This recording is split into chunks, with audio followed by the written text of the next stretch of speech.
that's the way we grow in our faith. We have dialogue. We don't understand everything, but we learn and we stretch and go on to the next time for a better dialogue. So he has gone ahead and rented a post office box. So he puts Catholic Answers, post office box, the address. Knowing Carl, probably prayed a prayer to Our Lady, gets those all printed up, and the next Sunday, guess where he went? Pentecostal church. He marches down to the Pentecostal church. Fair's fair, right? This is all good faith. Nobody's trying to start anything, but if you went ahead and took the first step and came on to a Catholic church, fair's fair. So he puts them all in under the windshield wiper and goes back to work. I don't know. I think the story, the way he explained it to us last time I heard it was, might have waited a week or two or something like that, and just out of curiosity, really had no idea how much response he was going to get. None at all. He goes up to the post office box, and it's packed full of letters and envelopes, and a little card. And what did the little card say? Please come to the what? Please come to the front desk. Why? Because there's more. Yeah, they had a tub. It was a tub full of letters. Now here's the question. Who was writing him? The Catholics. Yeah. Lapsed Catholics. Now why were the Catholics that obviously made a conscious adult decision to go to another church, why were they writing him? They didn't know what he was saying. No. Nobody had taught them as he had. Nobody had talked to them that way. He came back with a credible response and a clear teaching of what the Catholic Church really taught. Yeah. Never heard it. Right. And it created what? Curiosity enough for them to do what? Write a letter. In our world today, oh my. How much, especially us males, what would it take to get guys to take the time to write a handwritten letter today?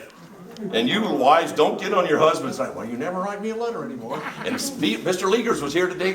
You need to write me a letter every once in a while. Let me know you love me. Or whatever. The point is, a handwritten letter today carries huge power.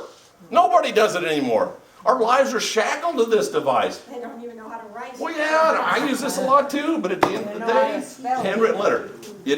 Those letters were creating interest from those people. They got some information about the Catholic faith, and they wanted what? More. Because why? Because hunger. They're hunger. They trusted the source. They liked what they heard, and they wanted more of it. And that's where we're at. That's where we're at today. We have gone, our own bishop says we've got a generation that has been poorly catechized. My personal take, it's 2 generations. Poorly catechized.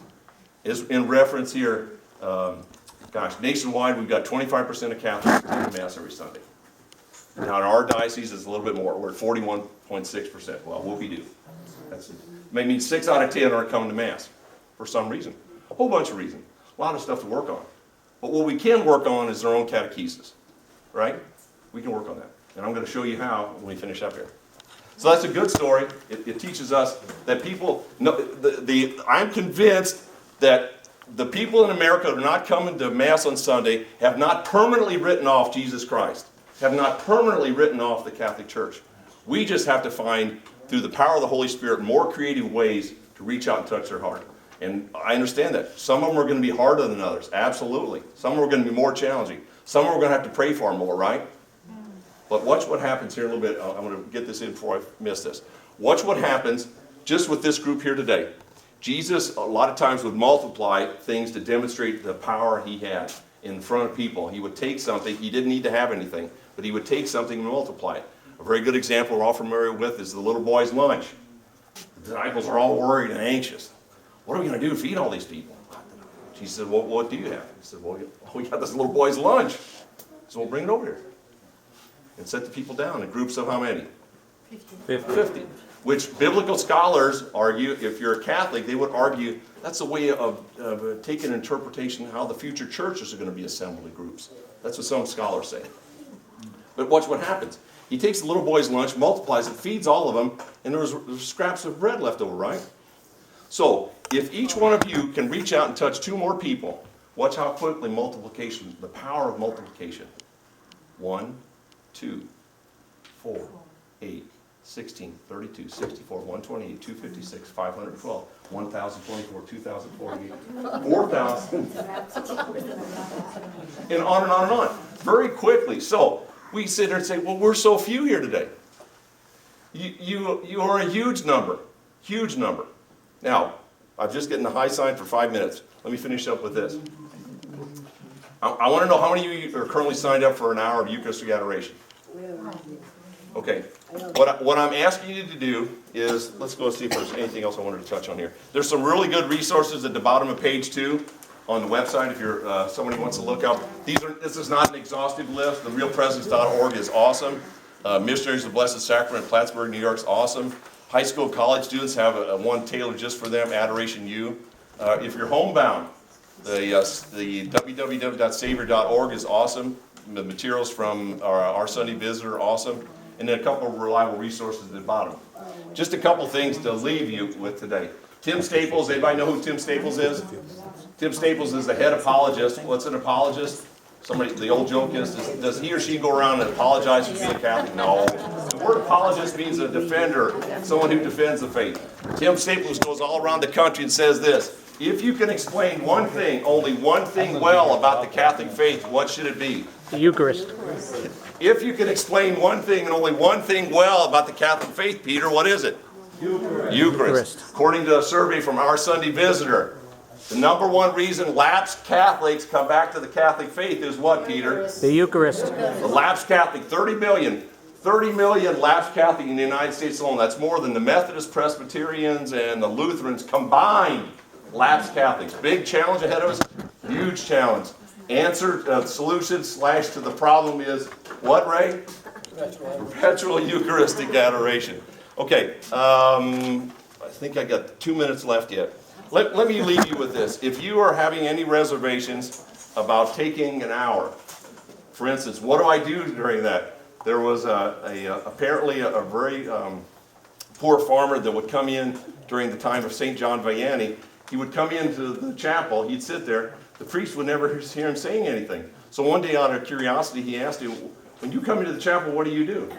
He wasn't a very highly educated man. He says, well, I look at Jesus and Jesus looks at me. Is that okay during your Eucharistic hour? Sure. Is there anything wrong with that? No. Do we have to have huge, flowery, tremendous big words to try to impress Jesus? No. If I were in the chapel, I would. The demonstration I did on Saturday is we walk in and lay prostrate in front of Jesus, because we're in the presence not only of the Creator of all the universe, but the Redeemer who redeemed all of us and gave us an opportunity to someday go to heaven with Him. So take a prayer book with you. Take a scripture. Don't do anything for a while. But my advice today, as my own spiritual director told me as I was getting ready for these talks, is start doing this. Take a pen with you and take a journal with you. Jesus wants to talk to each one of us. And if we do that, and if we're quiet, and in this world today, do we need just a little bit of quiet among all the insanity of our world, the pace we run at, all the distractions, people that want, and you get involved in this particular ministry, people are going to want things from you, right? Not necessarily your dollars, they're going to want your attention, they're going to want your time, they're going to want your effort, right? And we need to have some quiet time. Because like we talked earlier, Satan doesn't want us to be in the presence of the Eucharist, because he knows that's where the real power is. And lastly, one other thing that Jody told me to tell you today is, it escapes me. Go ahead and take this question. I think you're a fantastic speaker. I'm so glad I came today. Well, praise Jesus Christ. But, sure, always One is. thing I'd like you to add to your talks when you go around, I'd like you to promote the rosary. The Oh, sure. rosary is the most powerful tool. Sure. Please Absolutely. include that. Do we have time for one question yet? I have 2 minutes till. You said 3 o'clock. Yeah, is it 3? No, I got 2 minutes till. Go. One more question. Go. You never give a speaker more time. What did the lawyer do with all those people afterwards?